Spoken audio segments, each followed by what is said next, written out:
Peserta yang bergabung baru berjumlah kira-kira 7 peserta. Apa kita mau tunggu dulu atau bagaimana?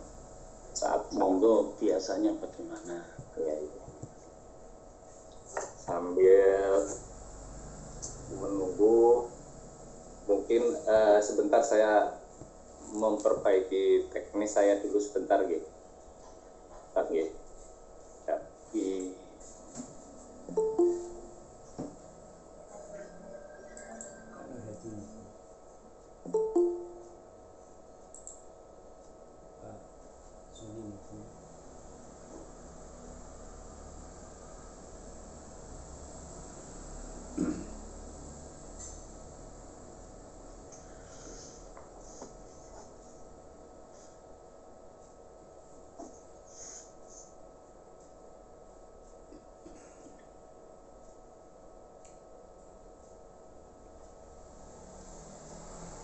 Siap, Dit.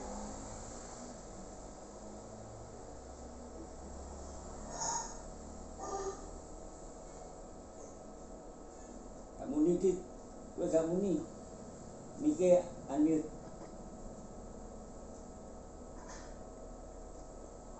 Mike di unmute.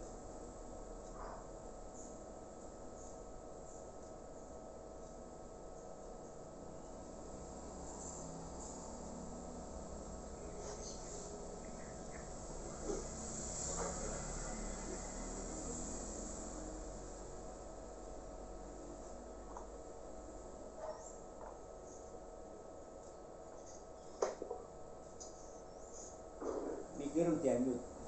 Wes, yuk. Baik.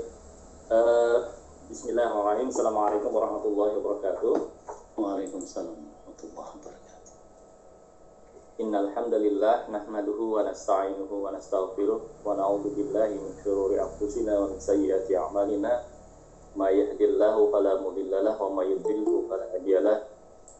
Asyhadu an la ilaha illallah wa la syarika lahu wa asyhadu anna Muhammadan 'abduhu wa rasuluh. Allahumma shalli wa sallim ala nabiyyina Muhammadin wa ala alihi wa sahbihi ajma'in. Wa ba'd.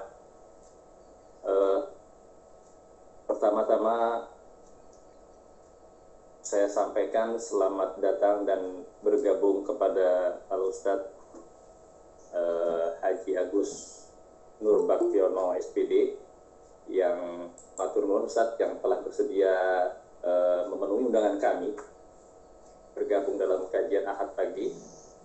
Yang saya hormati juga para pengurus Islamic Center Gontor Nganjuk yang turut bergabung. Saya lihat juga ada guru kita Ustadz Dr. Siapa ini? Haji Muhammad Nurhadi. Oh iya, agak ketutupan ini. Dr. Nur Hadi, tampilannya cuma semata saja. Selamat datang, Dr. Matur nuwun sampun turut bergabung rawuh di forum kita pada pagi hari ini. Dan juga jamaah sekalian yang pengapunten tidak bisa saya sebutkan satu persatu karena cukup banyak. Semoga Allah Ta'ala karuniakan kepada kita semua keberkahan dan rahmatnya sehingga Allah Ta'ala mudahkan bagi kita khususnya melunakkan hati kita itu agar bisa menerima faedah-faedah ilmu yang akan disampaikan oleh Ustadz Agus Nur Baktiono pada pagi hari ini. Puji syukur kehadirat Allah Subhanahu wa Ta'ala atas segala limpahan rahmat dan keberkahannya. Salawat serta salam semoga senantiasa dicurahkan kepada baginda kita, junjungan kita, tauladan kita, Nabi Muhammad Sallallahu Alaihi Wasallam, yang atas perjuangan beliau didukung oleh para sahabatnya, didukung oleh para dai-dai yang istiqomah mengikuti jalan dari Nabi Muhammad SAW hingga akhirnya kita bisa menikmati iman dan Islam pada sampai dengan detik ini. Alhamdulillah. Jamaah sekalian yang dimuliakan oleh Allah, pada pagi hari ini insya Allah kita akan mendapatkan pencerahan dari guru kita, yaitu Ustadz Haji Agus Nurbaktiono, dengan mengambil tema yang cukup menarik dan dengan tagline yang agak unik, yaitu hati-hati dengan hati, gitu ya Ustadz ya. Ngaten Ustadz. Ya, kajian tentang hati ini tidak habis-habisnya dikaji, padahal bentuk hati sendiri mungkin hanya sebesar ini ya, katanya kalau hati diibaratkan dengan jantung, tapi kajiannya cukup cukup luas dan mendalam, sehingga dikaji oleh para ulama dari zaman ke zaman tentang hati ini. Jamaah sekalian yang dimuliakan oleh Allah Subhanahu wa taala, baiklah kita awali kajian kita pada pagi hari ini dengan tilawatil Quran, membaca sedikit ayat Al-Quran dulu, lalu kemudian dilanjutkan dengan kajian oleh Ustadz, lalu kemudian nanti sampai dengan mungkin sekitar jam 7:30 Ustadz, nanti kita buka forum tanya jawab bagi para jamaah yang ingin mengetahui lebih dalam dari faedah ilmu yang jenengan sampaikan. Baik jamaah sekalian, mohon izin saya membacakan beberapa ayat suci Al-Quran mungkin yang bisa jadi nanti disampaikan oleh Ustadz Agus dalam kajian beliau.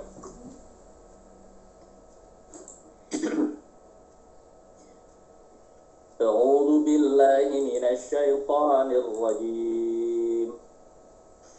Bismillahirrahmanirrahim.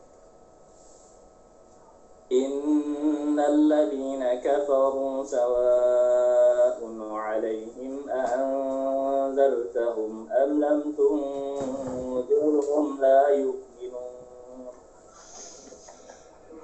Khatama Allahu 'ala qulubihim wa 'ala sam'ihim wa 'ala absarihim ghishawatun wa lahum 'adzabun 'adzim. ومن الناس من يقول آمنا بالله وباليوم الآخر وما هم بمؤمنين يخادعون الله والذين آمنوا وما يخدعون إلا أنفسهم وما يشعرون في قلوبهم مرض فزادهم الله مرضا ولهم عذاب أليم بما كانوا يكذبون. وإذا قيل لهم لا تفسدوا في الأرض قالوا إنما نحن مصلحون ألا إنهم هم المفسدون ولكن لا يشعرون. وإذا قيل لهم آمنوا كما آمن الناس قالوا أنؤمن كما آمن السفهاء ألا إنهم هم السفهاء ولكن لا يعلمون. وإذا لقوا الذين آمنوا قالوا آمنا وإذا خلوا إلى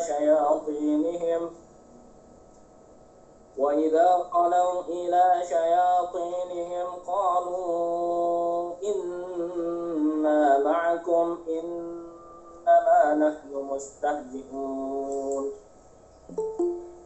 الله يستهزئ بهم ويمدهم في طغيانهم يعمهون. أولئك الذين اشتروا الضلالة بالهدى فما ربحت تجارتهم وما كانوا مهتدين. صدق الله العظيم. Baik, demikian jamaah sekalian yang dimuliakan oleh Allah Subhanahu wa taala. Menginjak kepada acara selanjutnya, mari kita dengarkan kajian dari guru kita dan Dr. Andes Haji Agus Nurbaktiono SPD, kepada Al-Ustadz falyatafaddal mashkur. Assalamualaikum warahmatullahi wabarakatuh. Alhamdulillah, nahmaduhu wa nasta'inuhu wa nastaghfiruh wa na'udzu billahi min sururi anfusina wa min sayyiati a'malina. May yahdihillahu fala mudilla lahu wa may yudlil fala hadiya lahu. Asyhadu an la ilaha illallah wa asyhadu anna Muhammadan abduhu wa rasuluh. Allahumma salli wa sallim wa barik ala Muhammad wa ala alihi wa sahbihi ajma'in. Qala Allah ta'ala fi kitabil karim, a'udzu billahi minasy syaithanir rajim. Bismillahirrahmanirrahim. Ya ayyuhalladzina amanu taqullaha wal tanzur nafsum ma qaddamat lighad wattaqullaha innallaha khabirum bima ta'malun. Alhamdulillah, hari ini saya bisa bergabung dengan pengajian akad pagi Islamic Center Gontor Kabupaten Nganjuk. Terima kasih kami haturkan kepada segenap pengurus yang telah memberikan kepercayaan kepada kami, walaupun mungkin dari sisi keilmuan itu belumlah pantas untuk memberikan tausiah, karena itu di beberapa teman saya sampaikan ini forum dari jamaah untuk jamaah sharing. Mudah-mudahan Allah memberkahi pertemuan kita dengan menambah hati kita menjadi lebih lembut, sehingga kita bisa betul-betul bisa merasakan begitu banyak kenikmatan-kenikmatan yang diberikan Allah kepada kita.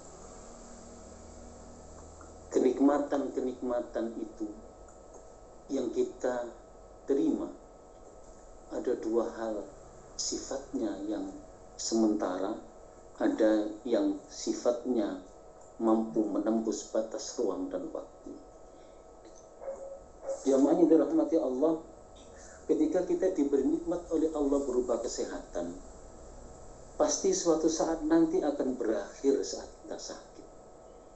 Ketika Allah memberikan kita pangkat jabatan yang tinggi, pasti akan berakhir saat kita sudah pensiun.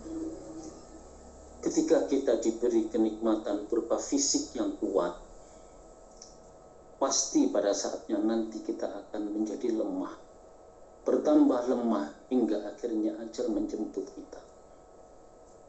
Kenikmatan-kenikmatan yang begitu banyak itu seringkali membuat orang lalai bahwa ada kenikmatan-kenikmatan yang paling utama, yang paling besar, yaitu kenikmatan berupa keimanan dan keislaman. Kenikmatan bisa beramal soleh, beribadah kepada Allah. Karena sesungguhnya kenikmatan-kenikmatan yang seperti itu akan mampu menembus batas ruang dan waktu. Kenapa? Saat nafas terakhir kita sudah terhembus, maka terputus segala macam kenikmatan. Di alam barzah yang menemani hanya kenikmatan berupa iman dan amal soleh. Maka mari kita senantiasa berusaha membangun bagaimana kenikmatan yang abadi dapat betul-betul kita miliki. Maka kata Rasulullah, sebaik-baik orang atau orang yang paling cerdas adalah orang yang paling banyak mengingat kematian dan mempersiapkan bekal untuk menghadapi kematian yang sudah pasti itu. Jamaah yang dirahmati Allah, seringkali para mubalik, seringkali para pimpinan-pimpinan yang menyampaikan di saat pertama kali bertausiah, memberi sambutan, mari kita bersyukur kepada Allah Subhanahu wa Ta'ala. Dan itu tidak hanya sebenarnya di lisan saja. Kalau kita betul-betul mensyukuri nikmat yang diberikan Allah, saat seorang pejabat menyampaikan semacam itu, maka pasti dengan jabatannya itu, kalau rasa syukurnya benar, pasti dia akan menggunakan jabatannya itu untuk mendekatkan diri kepada Allah Subhanahu wa Ta'ala. Saat seorang guru menyampaikan kepada murid-muridnya, anak-anak mari bersyukur kepada Allah, maka sang guru itu pun kalau dia bersyukurnya benar, maka dia akan menggunakan potensi yang dimilikinya dengan kesungguhan hati, mendidik dengan hati, mendidik anak-anak didiknya agar memperoleh bekal terbaik dalam mengerti kehidupan di masa yang akan datang. Siapapun mereka yang betul-betul mensyukuri nikmat itu dengan benar, maka dia akan semakin dekat kepada Allah Subhanahu wa Ta'ala. Karena sesungguhnya bahwa setiap kali bersyukur itu sebenarnya untuk kebaikan kita sendiri. Hadirin jamaah yang dirahmati Allah Subhanahu wa Ta'ala. Saya diberi tema ini oleh Pak Haji Subiantoro, hati-hati dengan hati. Kemudian kalau kita mendengar kata kalimat hati-hati dengan hati, sebenarnya apa yang terlintas dalam diri kita? Ada yang bisa berkomunikasi? Kalau kita langsung membaca atau mengatakan hati-hati dengan hati, ada orang mengatakan hati-hati dengan hati, respon yang pertama yang terlintas di pikiran kita itu apa? Mungkin kesulitan kita. Saya mulai dari hal yang sederhana. Kalau kita diberi peringatan, hati-hati masuk rumah itu, maka langsung terlintas, kenapa kita harus hati-hati? Berarti ada sesuatu, kalau kita diminta hati-hati, sesuatu yang harus betul-betul kita cermati. Kemudian kita kembali hati-hati dengan hati, ada sesuatu yang harus kita pahami. Kenapa kita harus berhati-hati? Hadirin jamaah pengajian rahimakumullah. Ada kisah yang disampaikan oleh baginda Nabi Muhammad SAW kepada para sahabatnya tentang dua orang. Dua orang bersaudara itu, satu ahli ibadah, satunya lagi ahli maksiat. Si ahli ibadah tiap hari tidak pernah lepas dari peribadatan kepada Allah. Perilaku, tingkah laku, perbuatan mencerminkan sebagai orang-orang yang beriman. Sementara saudara yang satunya masih berkubang dalam kemaksiatan. Tiap hari dia melakukan hal-hal maksiat. Tak pernah lepas tiap harinya itu dia melakukan hal-hal yang mengizinkan dia memperoleh dosa. Orang yang pertama yang baik itu, yang ahli ibadah itu, sering mengingatkan, wahai saudaraku berhentilah, wahai saudaraku berhentilah dengan perbuatan maksiat itu. Maka seringkali diingatkan saudara yang ahli maksiat itu hanya mengatakan, sudahlah kamu jangan urusi saya, biarkan saya dengan diri saya. Kemudian diingatkan berulang-ulang sampai pegel. Namanya saudara, tiap hari diingatkan tapi tetap saja semacam itu. Kemudian yang ahli ibadah itu mengatakan, engkau kalau begini tidak akan bisa masuk surga. Maka tertutup pintu surga bagi orang ahli maksiat semacam kamu. Kau nanti pasti akan masuk surga, akan tidak bisa masuk surga. Diingatkan berulang-ulang semacam itu, maka berhentilah engkau, biarkan aku dengan keadaanku. Aku ingin Allah juga mengampuni dosa-dosaku. Maka di akhir setelah dia meninggal, kata Rasulullah, dua orang ini kemudian dihadapkan di Allah. Maka si ahli ibadah ini ditanya oleh Allah, mengapa engkau sudah memutuskan orang ini masuk neraka, tidak bisa masuk surga? Kau telah melewati batas dari kemampuan kamu, bahwa yang memasukkan surga dan neraka itu adalah karena rahmatku. Maka masuklah engkau ke dalam neraka. Si ahli ibadah itu masuk ke dalam neraka. Kemudian yang ahli maksiat itu, karena pengharapannya akan ampunan dari Allah, dia yakin bahwa Allah akan mengampuni dirinya walaupun banyak dosa-dosa yang dia lakukan, maka sang ahli maksiat itu masuk surga karena rahmat dari Allah Subhanahu wa ta'ala. Berarti ini ada sesuatu yang harus kita perbaiki dalam kita memberikan dakwah.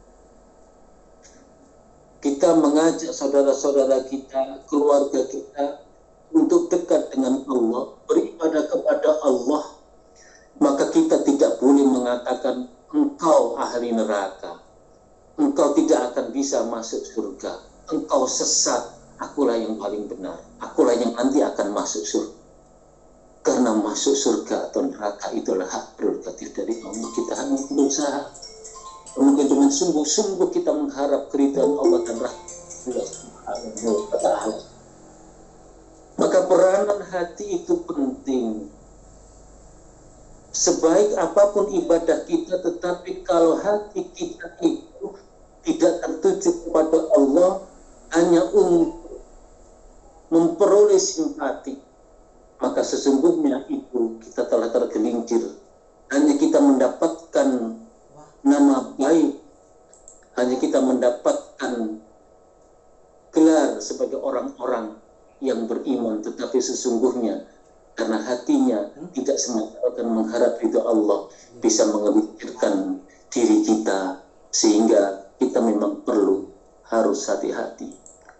Hadirin yang maafkannya rahimakumullah, Nabi Muhammad SAW menyampaikan bahwa ada di dalam diri kita ada segumpal darah. Ala wa inna fil jasadi mudghah idza saluhat jasad kullu wa idza fasadat fasadal jasadu kullu ala wa hiyal qalb. Ketahuilah di dalam tubuh manusia ada segumpal daging. Apabila segumpal daging itu baik, maka baik seluruh tubuhnya. Dan apabila daging itu rusak, maka rusaklah seluruh tubuhnya. Ketahuilah olehmu bahwa segumpal darah itu adalah qalbu, adalah hati. Hadirin jamaah pengajian rahimakumullah. Kajian hati itu mungkin dalam bahasa medis, Dr. Nur Hadi ini mungkin nanti bisa menjelaskan lebih detail pada saatnya. Hati itu kalau kita pegang berada di sebelah kiri, sebutnya jantung. Kalau hati dalam medis hepar itu bukan untuk menyaring, bukan untuk mengetahui baik dan buruk. Tapi itu ada penyakit hati, ada juga penyakit jantung. Tapi yang kita bahas ini adalah hati yang tidak saja fisiknya, tapi nanti bahas banyak tentang bagaimana hal-hal yang tidak nampak itu dari hati. Segumpal daging itu apabila baik, maka baik seluruh tubuhnya. Segumpal daging itu akan jika buruk, maka buruk semuanya. Maka hati itu bisa baik, hati itu bisa buruk. Suatu saat Luqmanul Hakim itu kemudian menghadap majikannya. Penggembala kambing Luqman Hakim itu diminta oleh majikannya, wahai Luqman Hakim, berikan kepadaku 2 bagian dari kambing itu yang paling baik. Maka disembelihlah daging itu. Kemudian diserahkan 2 bagian dari kambing itu. Yang pertama adalah lidah, yang kedua adalah hati. Kemudian besok berikan kepada saya 2 potong bagian dari kambing itu yang paling buruk. Maka disembelihlah keesokan harinya yang diserahkan juga sama, lidah dengan hati. Maka ditanya oleh majikannya itu, mengapa engkau berikan sesuatu dua potong bagian yang sama, yang terbaik dan yang terburuk? Sebenarnya kebaikan dan keburukan semuanya tergantung dua hal ini, yaitu lidah dan hati. Kalau lidahnya berkata kalimat-kalimat yang baik bagi manusia, kemudian hatinya adalah hati yang baik, maka perilaku semuanya akan menunjukkan kebaikan. Namun yang paling buruk manakala hatinya sudah busuk, kalimat-kalimat yang keluar dari dirinya itu juga kebusukan, maka itulah bagian tubuh yang paling busuk yang bisa membawa akibat yang tidak baik. Hadirin jamaah pengajian rahimakumullah, kondisi hati itu berubah-ubah. Maka Nabi Muhammad mengajarkan doa, ya muqallibal qulub tsabbit qalbi ala dini. Wahai zat yang membolak-balikkan hati, tsabbit qalbi ala dini, teguhkan hatiku itu di jalan agamamu. Maka mari kita yang tidak pernah tahu bagaimana nasib kita di akhir nanti, yang tentunya kita akan sangat mengharapkan husnul khatimah, tapi perjalanan menuju husnul khatimah itu harus betul-betul kita jalani dengan sebaik-baiknya. Apalagi di masa-masa yang semacam ini, begitu banyak ujian-ujian yang diberikan Allah Subhanahu wa Ta'ala. Ada penyakit yang ditakuti oleh seluruh penduduk dunia, yang sudah kita ketahui bersama, sehingga pengajian akad pagi yang setiap hari akad itu dilakukan di Islamic Center Nganjuk akhirnya harus melalui daring karena kondisi yang tidak memungkinkan. Penyakit itu berasal dari ibu kota provinsi di salah satu provinsi di Cina sana, yaitu di Wuhan. Di sanalah mulai timbul penyakit virus yang disebut COVID-19 itu. Wuhan. Tapi perhatikan apa yang dikatakan oleh Rasulullah saat menyebut kepada para sahabat, wahai para sahabatku, hampir-hampir saja kalian itu dikerubuti oleh sekian banyak orang dari segala macam penjuru seperti hidangan di meja. Engkau diperebutkan. Maka sahabat bertanya, apakah jumlah kami waktu itu sedikit ya Rasulullah? Dijawab, bahkan jumlah kalian itu sangat besar, tetapi kalian tidak diperhitungkan, diperebutkan dari bermacam golongan. Tidak ada rasa takut dari musuh-musuh kalian semuanya, karena pada saat itu kalian umat Islam terjangkiti penyakit al-wahan. Apa itu penyakit al-wahan? Hubbud dunya wa karahiyatil maut, cinta dunia dan membenci kematian. Kita tidak tahu Wuhan dengan Wuhan. Kalau virus dari Wuhan itu banyak orang yang takut. Apapun dilakukan agar dia bisa tidak terjangkiti oleh virus itu. Kita pakai masker, kita pakai cuci tangan, 3M itu, 3T dan sebagainya yang sudah banyak kita ketahui. Minum minuman hangat, kemudian diberi minyak kayu putih, obat-obatan dan sebagainya, meningkatkan imunitas diri dan sebagainya, menghindari kerumunan. Apapun dilakukan, saking takutnya terkena penyakit dari Wuhan itu. Tetapi penyakit al-wahan itu banyak orang itu yang tidak takut. Justru al-wahan itu banyak orang yang mencari cinta terhadap dunia. Berapa banyak orang menghalalkan cara untuk bisa bisa mendapatkan harta. Bahkan dalam kondisi pandemi semacam ini, banyak orang-orang yang justru mencari keuntungan sebesar-besarnya. Kita prihatin jika ada dana-dana untuk masyarakat yang membutuhkan, masih ada orang yang tega untuk mengambilnya. Padahal semakin sulit kondisi ekonomi ini.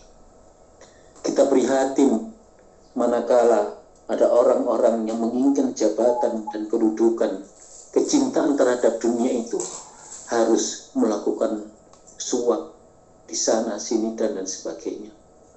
Kalau perlu yang bawah diinjak, yang atas dijilat. Na'udzubillah. Ternyata kecintaan terhadap dunia itu membuat hati orang-orang yang ingin memperoleh sesuatu dengan cara yang instan, menyebabkan hatinya itu menjadi keras. Tidak lagi memperdulikan mana yang hak, mana yang batil.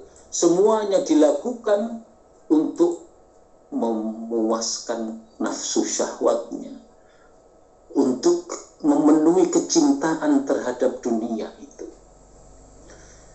Sebenarnya apa pandangan Allah dengan kehidupan dunia ini? Suatu saat Nabi Muhammad itu berjalan dengan para sahabatnya melewati sebuah pasar. Di situ ada bangkai seekor domba yang cacat. Wahai para sahabatku, adakah yang mau ini di Madinah? Tidak ada jawaban. Oke, 1 dinar. Tidak ada jawaban. Kalau begitu aku berikan gratis, siapa yang mau bangkai ini? Ya Rasulullah, ini bangkai yang busuk. Sekalipun dia masih hidup pun kami tidak mau diberi karena kambing ini, domba ini cacat. Itu adalah sebuah pengantar dari Rasulullah untuk meletakkan bahwa bagaimana kita melihat sebuah dunia. Wahai para sahabat, ketahuilah bahwa dunia dan isinya itu di hadapan Allah lebih hina dibanding bangkai ini yang kalian tidak mau menerimanya. Hadirin, kalau dunia yang diperebutkan sekian banyak orang itu dengan apapun yang dia lakukan, ternyata di hadapan Allah lebih hina dari seekor bangkai. Kenapa kita, wahai orang-orang yang beriman itu, terlalu memperebutkan harta, pangkat, dan jabatan dengan segala macam cara? Maka orang-orang yang semacam ini, betul kata Rasulullah, terkena penyakit yang membahayakan. Al-wahn. Penyakit cinta dunia itu adalah sumber dari segala macam kerusakan di muka bumi ini. Padahal dunia yang begitu besar, begitu luar biasa gemerlapnya di hadapan Allah hanyalah tidak lebih mulia dibanding seekor bangkai. Hadirin, maka dari itu kita bagaimana agar bisa terbebas dari penyakit al-wahn itu, membenci kematian, karahiyatil maut, benci pada kematian. Maka sesungguhnya apa yang kita lakukan akan dimintai pertanggungjawaban.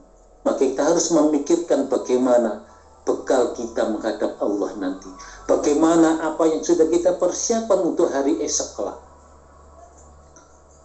Jangan sampai kecintaan kita terhadap dunia membuat hati kita tertutup. Orang-orang kafir itu orang-orang yang tertutup hatinya. Orang-orang kafir itu orang-orang yang tidak bisa menerima kebenaran. Orang-orang yang di luar Islam itu orang-orang yang ingkar, orang-orang yang tertutup. Disampaikan oleh Ustadz Aditya tadi di Al-Quran. A'udzubillahi minasyaitonirrajim. Surat Al-Baqarah. Innal ladzina kafaru sawa'un 'alaihim a'andzartahum am lam tundirhum la yu'minun. Sesungguhnya orang-orang kafir itu, engkau beri peringatan ataukah tidak, mereka tidak akan beriman.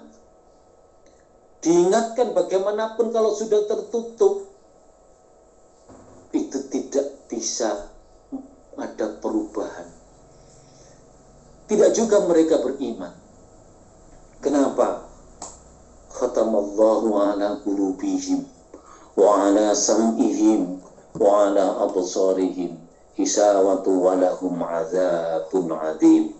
Allah telah mengunci mati hati dan pendengarannya, penglihatannya, dan bagi mereka siksa yang amat berat. Yang menjadi pertanyaan, kenapa Allah mengunci hati, pendengaran, penglihatan mereka, dan kemudian disediakan azab yang sangat berat? Karena kita mengabaikan kebenaran. Kita tidak mau itu melihat sebuah kebenaran. Tidak mau mengikuti kebenaran itu. Datang peringatan-peringatan dianggap sepintas lalu. Termasuk penyakit COVID-19 itu peringatan dari Allah Subhanahu wa ta'ala. Apakah dengan peringatan itu kita semakin dekat dengan Allah, ataukah kita membiarkan diri kita masuk dalam perangkap-perangkap syaitan? Ada peluang besar bagi kita, orang-orang yang beriman, dengan adanya penyakit dari Wuhan itu. Kalau kita sudah berikhtiar menjaga diri dengan 3M, 3T, kemudian makan makanan yang sehat, ternyata Allah mentakdirkan kita meninggal karena wabah ini, maka bagi orang-orang yang beriman itu kematiannya syahid. Maka tidak mungkin kita benci kematian yang mulia itu. Tetapi kita tetap harus ikhtiar. Tidak semata-mata hidup dan mati itu kan Allah yang menentukan. Akhirnya keluar nggak pakai masker. Keluar kemudian mau makan tidak cuci tangan. Kemudian batuk tidak ditutup. Tidak menjaga jarak. Nah itu namanya bunuh diri. Tidak ada ikhtiar. Tapi kita harus berikhtiar dengan musibah COVID-19 itu. Seharusnya mendapatkan kita sebuah hikmah yang besar. Bahwa kematian itu pasti akan datang apapun caranya. Kita sudah usia berapa tahun hidup di dunia ini. Maka tinggal berapa lagi hidup kita di dunia ini. Semakin bertambahnya umur, semakin dekat kita dengan waktu yang ditentukan. Kita punya orang tua, kita punya keluarga, kita punya anak. Orang tua kita yang sekarang semakin bertambah umurnya, sudahkah kita memuliakan beliau? Kita tidak tahu Allah kapan mencabut nyawa kita. Karena kematian itu bukanlah nomor urut, tapi nomor pungut, diambil oleh Allah. Ada yang masih muda sudah dipanggil, ada yang tua belum dipanggil, karena memang belum habis jaga kehidupannya itu. Tetapi usaha dan ikhtiar untuk menghindari COVID ini harus betul-betul kita lakukan. Maka hikmah kita yang tahu bahwa kematian itu semakin dekat dengan kita, maka kalau kita punya orang tua, muliakan orang tua kita. Kapan lagi kita bisa memuliakan kedua orang tua kita? Mumpung masih hidup, perlakukan beliau seperti raja, maka Allah akan memuliakanmu. Ada kisah orang yang tidak dikenal dari Yaman. Tidak ada pejabat-pejabat Yaman yang tahu siapa dia. Tidak ada orang-orang soleh di sekitar Yaman yang tahu, hanya dia tahu ya seorang itu adalah penggembala kambing yang pernah sakit kulit. Tetapi kenapa Rasulullah menyampaikan kepada sahabat-sahabatnya Umar bin Khattab, jika engkau bertemu dengan seorang laki-laki dari Yaman yang di dalam tangannya, bagian tubuhnya ada belangnya, dia bernama Uwais Al-Qarni, maka mintalah doa kepadanya. Setiap kali ada rombongan dari Yaman datang ke Madinah, maka ditanyakan oleh Umar, adakah orang yang bernama Uwais Al-Qarni? Tidak. Kenapa engkau menanyakan? Saya ingin bertemu. Siapa dia? Dia bukan orang istimewa. Dia tidak banyak dikenal oleh penduduk Yaman. Tetapi di penduduk langit, sampai Rasulullah yang belum pernah ketemu itu pun mengetahui siapa Uwais Al-Qarni. Kenapa? Karena Uwais Al-Qarni itu sangat berbakti kepada kedua orang tuanya. Hadirin, maka kesempatan kita yang tentunya semakin hari semakin dekat dengan hari yang ditentukan, kita bisa ditinggalkan orang tua kita atau kita sendiri yang lebih dulu menghadap Allah. Maka kesempatan yang terbagi itu muliakan kedua orang tua kita. Karena itu adalah kesempatan meraih kemuliaan. Pintu-pintu surga itu sebagian adalah dari baktinya seorang anak kepada orang tua. Kita miris saat mungkin orang tua kita tidak sepenuhnya benar. Suatu saat juga mungkin melakukan kesalahan. Tapi jangan sampai kesalahan itu membuat kita tidak hormat, taat, dan patuh dan memuliakan orang tua kita. Sayangi orang tua kita dengan sepenuh hati. Apapun yang kita miliki, bagaimana kita bisa membahagiakan beliau. Maka kalau kita betul-betul bisa mengambil hikmah itu, yu'til hikmata man yasha. Allah itu memberikan hikmah kepada siapa saja yang dikehendaki. Barang siapa itu diberi hikmah oleh Allah, sungguhnya dia memperoleh kebaikan yang banyak. Maka pandemi itu harus menjadikan orang-orang mukmin semakin hatinya tertata, semakin hatinya dekat dengan Allah Subhanahu wa Ta'ala.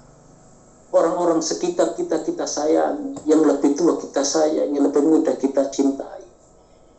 Kita yang lebih tua kita hormati, kita sayang. Maka kewajiban seorang anak memuliakan orang tuanya. Hadirin, usia 6 tahun saya sudah ditinggal oleh ayahanda.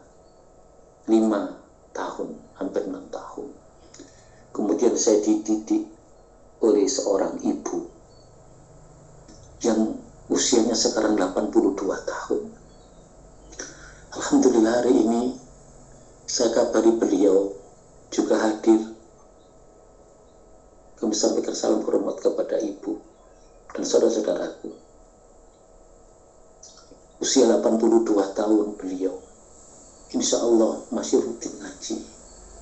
Beliau, sering saya sampaikan, dulu tidak bisa ngaji. Usia 69 tahun baru belajar Iqra.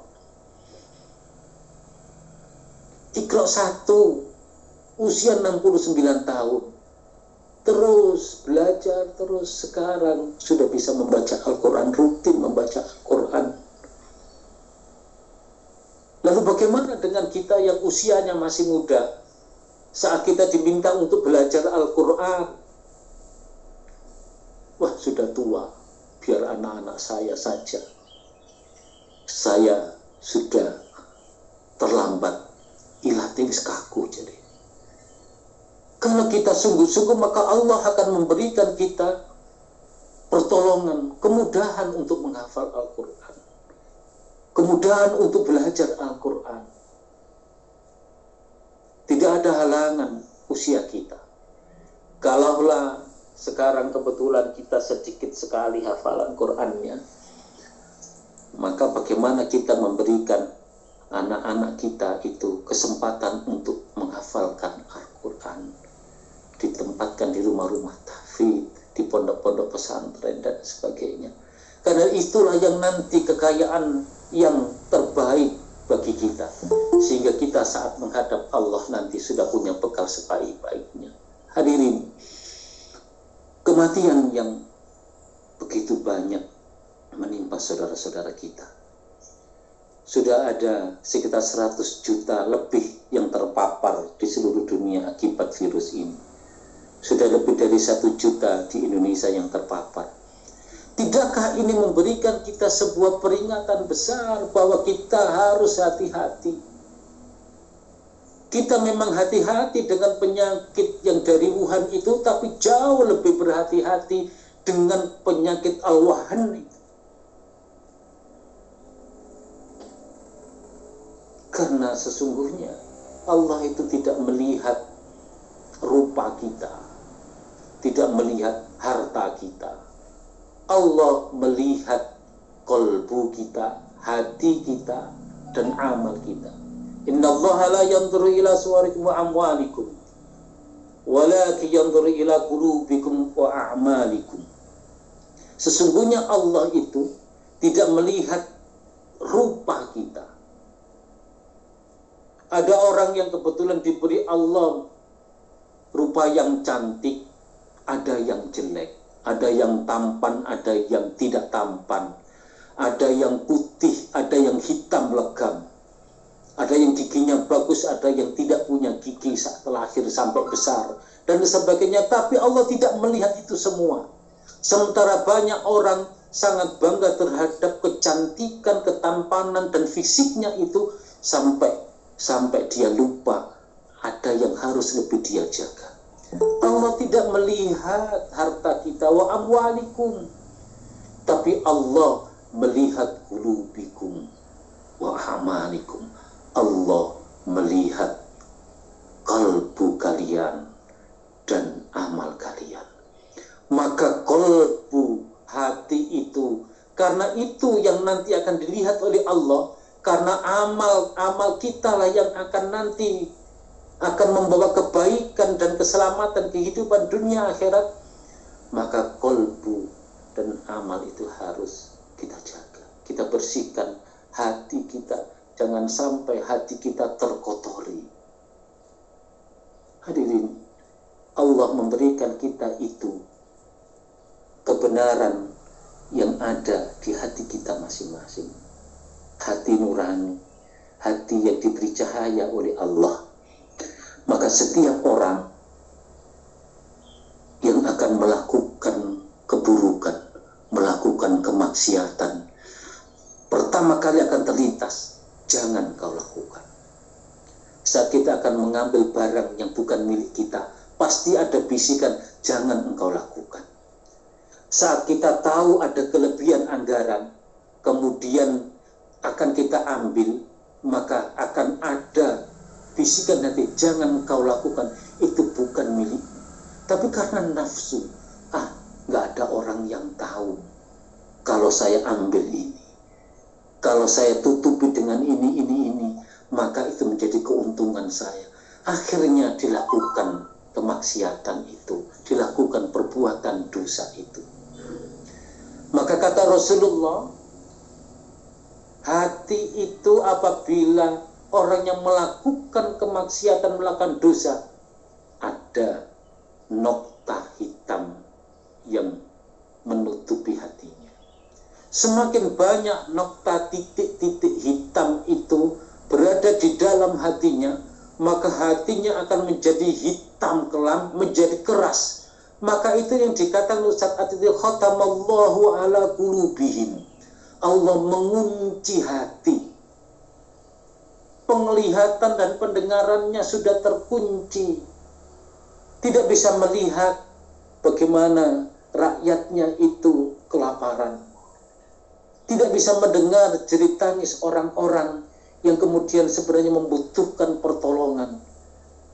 Maka karena kecintaan terhadap dunia dan hatinya sudah ditutupi oleh nafsu, ditutupi oleh kecintaan terhadap dunia itu, maka dia sudah tidak lagi mampu membedakan mana yang hak dan mana yang batil. Jamaah yang dirahmati Allah Subhanahu wa ta'ala, menjaga hati kita, menjaga amal kita. Yang dilihat pertama kali oleh Allah itu adalah hati kita yang bersih. Yauma la yanfa'u malun wala banun illa man atallaha biqalbin salim. Di hari harta dan anak-anak laki-laki tidak berguna, anak-anaknya tidak berguna, kecuali orang yang menghadap Allah dengan hati yang bersih. Asy-Syu'ara 88-89. Tidak dilihat hartanya, tidak dilihat pangkat jabatannya, tidak diperhatikan anak-anaknya, yang diperhatikan adalah hati yang bersih. Qalbin salim, hati yang bersih, hati yang jernih. Maka kejernihan hati itu jangan sampai kita kotori dengan perbuatan-perbuatan kemaksiatan kita. Maka sungguh beruntunglah orang-orang yang selalu membersihkan hatinya, jiwanya. Qad aflaha man zakkaha wa qad khaba man dassaha. Maka sungguhnya beruntunglah orang-orang yang menyucikan jiwanya, dan sungguh merugilah orang-orang yang mengotorinya. As-Sam ayat 9 hingga 10. Maka kalau Allah sudah mengatakan orang-orang yang membersihkan hati adalah orang-orang yang beruntung, orang-orang yang mengotori jiwanya adalah orang-orang yang merugi. Kemudian Allah akan melihat hati kita, tidak dilihat bagaimana yang kecuali qalbin salim hatinya. Maka tidak ada kata lain, harus betul-betul kita menjaga hati kita, membersihkan hati kita agar tidak terkotori oleh kepentingan-kepentingan dunia semata. Maka ada beberapa penyakit hati yang mungkin nanti pembahasannya cukup banyak. Dulu saya pernah mendengar dari Kiai Haji Ali Mansur Kastam juga pernah membahas tentang penyakit hati dan obatnya di Islamic Center juga sekitar 2 tahun yang lalu atau lebih. Hadirin jamaah yang dirahmati Allah Subhanahu wa ta'ala, maka kita harus berhati-hati dengan hati, karena hati itu bisa menentukan bagaimana kualitas keimanan kita, bagaimana kualitas dari amal soleh kita. Oleh karena itu, jangan sampai hati ini dikotori oleh hal-hal yang justru merugikan diri kita. Ketika Rasulullah Muhammad SAW mendengarkan atau membaca qad aflaha man zakkaha wa qad khaba man dassaha, sungguhnya beruntunglah orang-orang yang menyucikan jiwa, dan sungguhnya merugilah orang-orang yang mengotorinya. Maka kemudian Rasulullah berdoa, Allahumma ati nafsi taqwaha anta waliyyu wa maulaha wa khairu man zakkaha. Ya Allah, berikan kepadaku jiwa ketakwaan. Engkau adalah yang memiliki dan yang menguasai, dan Engkau adalah sebaik-baik yang menyucikannya. Nabi Muhammad yang sudah bersih hatinya, paling jernih hatinya, itu masih berdoa semacam itu karena untuk mengajarkan kepada kita akan kebersihan hati itu. Dan lewat lain, Allahumma ati nafsi taqwaha wa zakkiha anta khairu man zakkaha anta wali wa maulaha. Ya Allah, berikanlah kepada jiwaku ketakwaan dan sucikanlah jiwaku. Engkau sebaik-baik yang menyucikannya, Engkau pemiliknya dan yang menguasainya. Maka kita mohon kepada Allah yang memiliki dan membolak-balikkan hati itu. Tsabbit qalbi, teguhkan ya Allah hati ini, ala dinik, di jalan dinmu, di jalan agamamu. Karena sesungguhnya apapun yang kita lakukan tidak lepas dari pertolongan dari Allah Subhanahu wa ta'ala. Kalau kita melakukan kebaikan, jangan mengatakan kitalah yang mampu melakukan kebaikan karena kekuatan kita. Kalau kita bisa menghindari kemaksiatan, jangan kita katakan iman saya kuat sehingga bisa menghindari kemaksiatan. Karena sesungguhnya kebaikan amal ibadah kita yang kita lakukan baik itu karena pertolongan Allah. Kita tidak memiliki kemampuan apa, maka kita mohon kepada Allah agar selalu diberi petunjuk. Allahumma inna nas'aluka wat-tuqa wal afafa wal ghina. Kita mohon agar Allah memberikan petunjuk kepada kita. Kita mohon kepada Allah agar Allah menjadikan hati kita yang pandai mensyukuri nikmat yang diberikan Allah. Allahumma inna ala dzikrika wa syukrika wa husni ibadati. Ya Allah, ajarkan kepada hati kami agar pandai mensyukuri nikmat. Kemudian bantu kami agar bisa membaguskan amal ibadah kami. Kita minta kepada Allah agar wa husni ibadatik, selalu berusaha untuk membaguskan amal ibadah kita. Maka itulah karena hati itu yang memiliki hanya Allah. Kita tidak boleh merasa puas dengan kebaikan-kebaikan kita, karena itulah kelemahan-kelemahan kita kalau kita menganggap diri kita baik. Cerita Rasulullah saat dua orang saudara ahli maksiat dan ahli ibadah itu harus menjadikan kita harus berhati-hati. Jangan bangga dengan profesi, jangan bangga dengan amal ibadah yang sudah menurut orang lain kita orang-orang hebat. Tapi semuanya itu adalah karena pertolongan Allah. Kita mohon kepada Allah agar tetap istiqomah di jalan Allah dengan sebenar-benarnya, sehingga kehidupan kita itu sampai di akhir hayat kita dalam keadaan iman dan Islam, dalam keadaan husnul khatimah. Maka kita berdoa kepada Allah agar Allah selalu menolong kita, agar Allah mengampuni kita. Rabbana ighfir lana dzunubana wa kaffir anna sayyi'atina wa tawaffana ma'al abrar. Ya Allah, ampunilah dosa kami, hapuskan kesalahan kami, dan wafatkan kami beserta orang-orang yang berbakti. Wafatkan kami dalam keadaan husnul khatimah. Semoga apa yang bisa saya sampaikan dapat bermanfaat bagi diri saya pribadi maupun bagi jamaah sekalian. Tepat pukul 7, 1 jam sudah berlalu.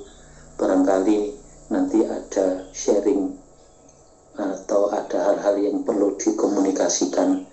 Kalau mungkin saya bisa menjawab, insya Allah akan saya jawab. Jika mungkin tidak bisa, saya bisa minta bantuan Dr. Nur Hadi, Pak Haji Subiantoro, Mas Adit, dan jamaah sekalian. Demikian, 1 jam berlalu, monggo Mas Adit untuk bisa melanjutkan. Baik, jazakumullah khairan katsira Ustaz Agus Nurbakyono atas materi yang telah disampaikan. Jamaah sekalian yang dimuliakan Allah, kalau sedikit boleh saya mengambil highlight dari apa yang beliau sampaikan. Itu beliau menyampaikan tentang yang pertama, bagaimana kita harus mensyukuri nikmat yang Allah. Ada kenikmatan sementara dan kenikmatan yang bisa dinikmati sampai kita bertemu dengan Allah Subhanahu wa taala, yaitu utamanya nikmat iman dan Islam. Lalu kemudian Al-Ustaz juga menyampaikan intinya tentang bagaimana menjaga hati dengan memahami karakteristik daripada hati itu sendiri, lalu kemudian apa-apa hal-hal yang dapat mengganggu atau mengotori daripada hati. Dan disampaikan bahwasanya yang bisa mengotori hati adalah hubud dunya wa karahiyatul maut.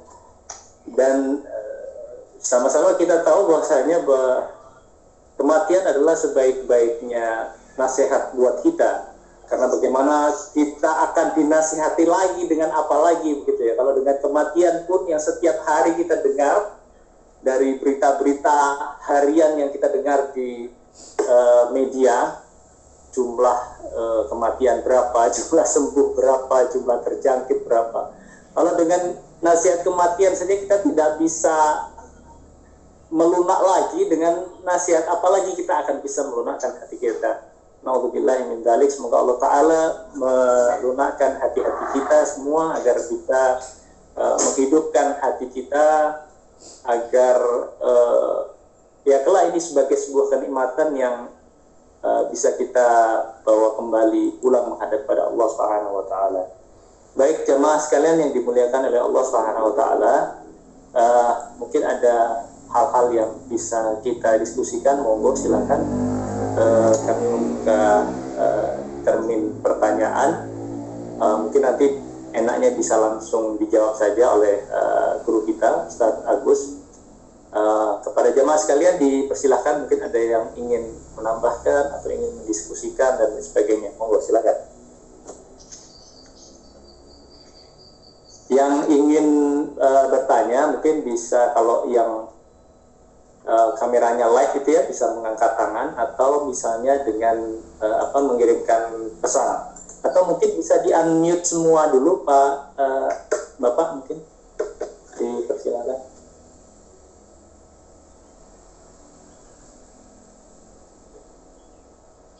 Pak Haji Subianto mungkin bisa di unmute dulu semuanya mungkin. Siap. Supaya bila ada yang bertanya baru kemudian nanti ditutup kembali.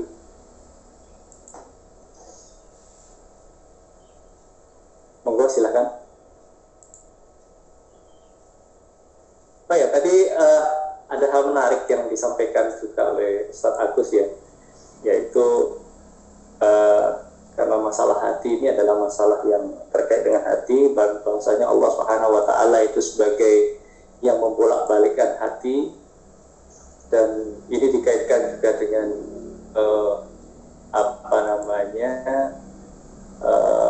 berbakti kepada orang tua. Ini sangat menarik sekali. Saya kemarin barusan saja mendengarkan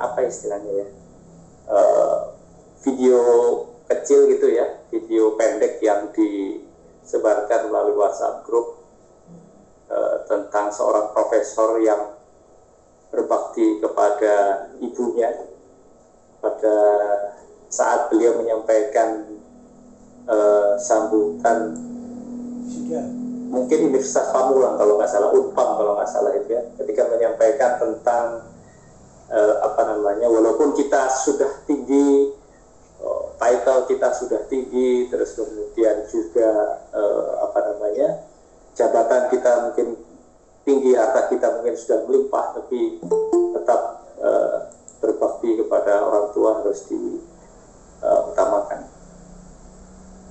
Nah ini menarik sekali yang disampaikan oleh Ustaz Agus tadi.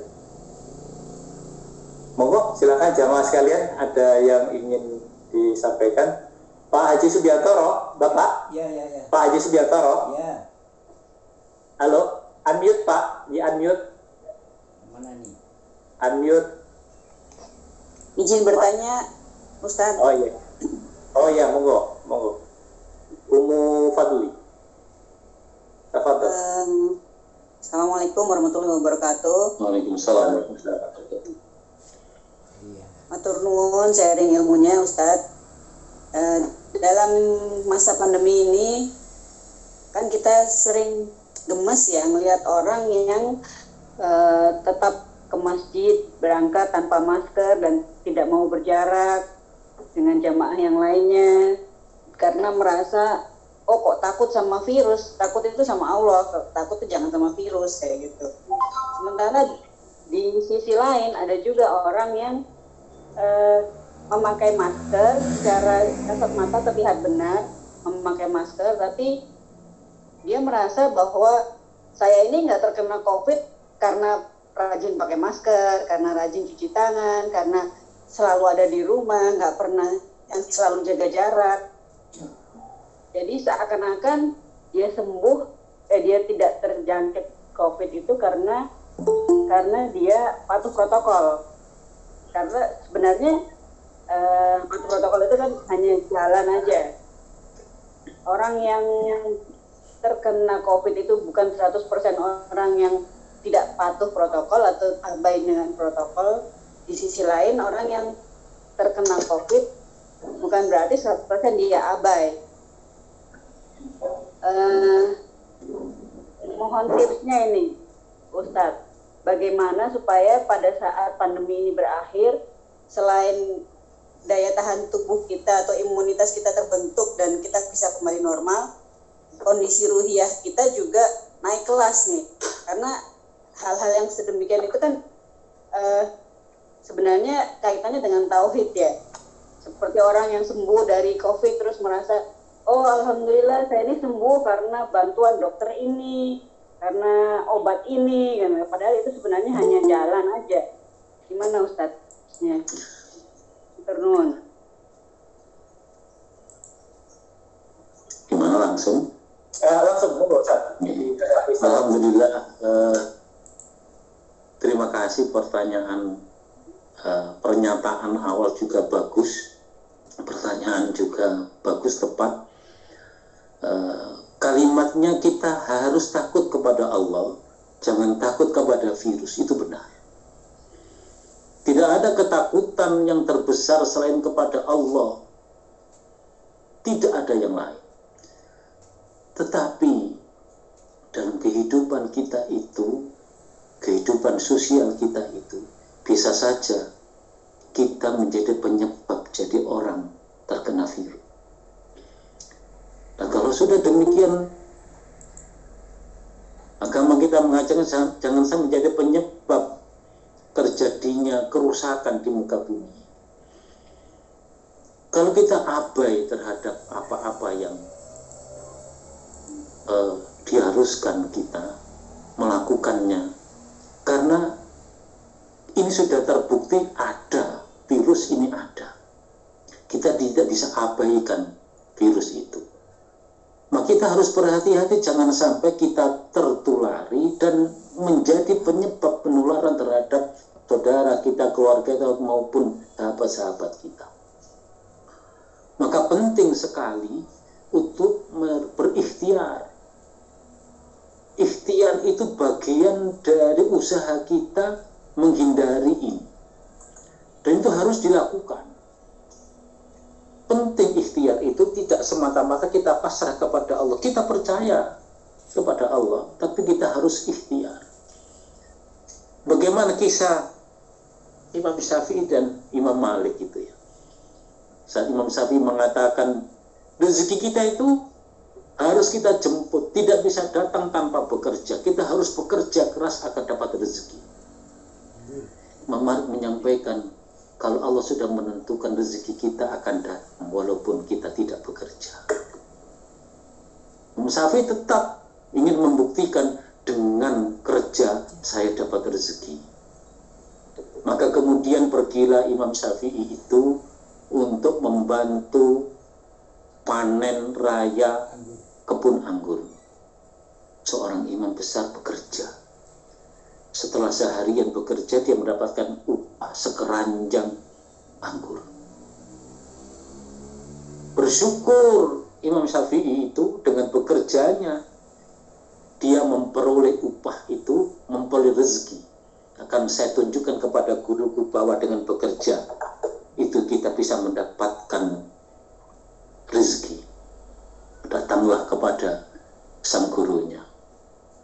Wahai sang guru, hari ini saya memperoleh sekeranjang anggur hasil dari kerja saya. Dengan bangganya bahwa inilah bukti orang itu harus bekerja sehingga dia mendapatkan harta rezeki yang diberikan Allah. Harus bekerja dulu. Coba dicipi wahai guru. Dimakan satu, bismillahirrahmanirrahim, sambil tertawa, tersenyum. Kaget Imam Syafi'i, kenapa panjenengan gujeng? Kenapa tertawa panjenengan? Saya ini seharian tidak bekerja. Tapi dapat aja. Seharian tidak bekerja, hanya mengajarkan ilmu agama. Tahu-tahu datang rezeki Allah, tanpa bekerja dapat makan anggur. Banyak. Tertawa Imam Syafi'i, ya, akhirnya berangkulan. Artinya kita harus yakin bahwa Allah itu sudah menentukan kematian kita, tapi kita wajib berusaha. Tidak boleh kita abai, tidak boleh abai. Oleh karena itu musibah-musibah semacam ini seharusnya memasak hati kita semakin dekat dengan Allah, semakin benar bagaimana menyikapi takdir Allah, bagaimana mempersiapkan kehidupan kita menjadi lebih baik, yang disebut oleh penanya tadi, mampu meningkatkan ruhaniah kita. Jangan sampai justru dari penyakit itu kita salah menyikapi. Apa? Saya sembuh karena saya dirawat oleh ini. Ada di Madiun kalau tidak salah itu, terapi satu orang itu sekitar 20 juta. Kalau sudah terkena sana, masuk, biayanya 20 juta per orang. Ada satu keluarga kemarin kena 5 orang, ya 100 juta sembuh. Dengan hartanya dia bisa memperoleh kesembuhan. Tapi jangan sampai karena saya kaya, karena saya berobat ke sini, saya sembuh. Itu yang menjadi jerat tipu daya setan. Sehingga kita melupa bahwa segala sesuatu itu adalah Allah yang menentukan. Maka kalau kita terkena, itu bagian, kita sadar bagian dari perjalanan hidup kita. Ada 2 hal, mati atau sembuh. Mati jelas mungkin tidak karena itu. Tidak sembuh atau sembuh, tidak sembuh meninggal misalkan. Hanya itu. Maka kalau orang sudah dihadapkan pada 2 hal itu, seharusnya ruhaninya semakin meningkat. Maka dia akan mempersiapkan bekal terbaik untuk menghadap Allah Subhanahu wa Ta'ala. Meningkat ruhani. Maka kita yang kebetulan oleh Allah sekarang dijaga dan tidak terdeteksi dan terinfeksi virus itu, mengambil pelajaran penting. Jangan sampai peristiwa yang sebesar ini justru menjauhkan kita dari Allah. Ustaz tadi mengatakan, harus dengan apa lagi? Allah mengingatkan kita agar kita itu betul-betul bisa memperoleh bekal terbaik agar kita berubah jadi lebih baik. Kemudian kiat-kiat apa saja? Kalau kiat-kiat masalah kesehatan, Pak Dokter mungkin bisa menyampaikan nanti. Kiat-kiat rohani kita, kiat agar rohani kita semakin kokoh, maka tetaplah berjalan di jalan Allah dengan benar. Bangun dari tidur, sudah pasrah kepada Allah. Alhamdulillahilladzi ahyana ba'da ma amatana wa ilaihin nusur. Segala puji bagi Allah yang mematikan dan menghidupkan, dan kepadanya lah kita nanti dibangkitkan. Loh, kalau itu diresapi, mati dan hidup itu Allah yang menentukan. Kita akan kembali kepada Allah. Tidur itu mati kecil, Allah yang membangunkan kita. Maka kita sadari itu, duduk sejenak berdoa dan mensyukuri nikmat yang diberikan Allah. Maka kemudian kita datang untuk bersuci, sholat tahajud dan sebagainya. Maka perjalanan hidup itu kita mulai sesuatu yang baik. Zikir pagi setelah sholat subuh, kemudian membaca Al-Quran, Ar-Rahman atau apa, melanjutkan bacaan-bacaan Al-Quran kita. Kemudian bekerja itu diniati untuk mengharapkan keridhaan Allah. Setiap langkah kita waktu bekerja untuk mencari nafkah untuk keluarga kita dihitung pahala. Di perjalanan kita berzikir kepada Allah tidak lepas.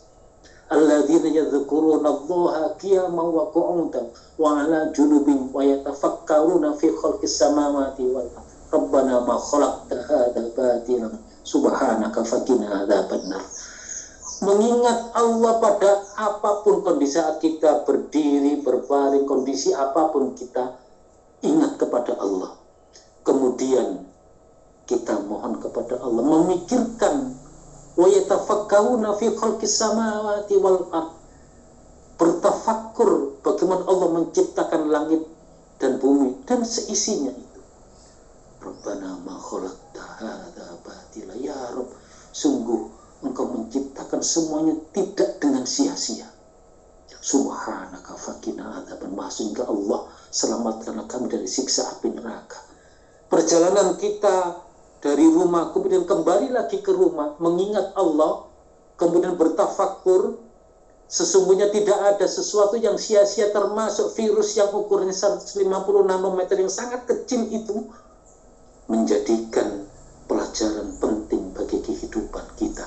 Tidak ada yang batil, tidak ada yang sia-sia dari apa yang diciptakan Allah. Kemudian kita tetap memohon agar kita diselamatkan Allah dari api neraka. Berbuat baik terus menerus, maka insya Allah itu jadi imunitas yang akan diberikan Allah kepada kita.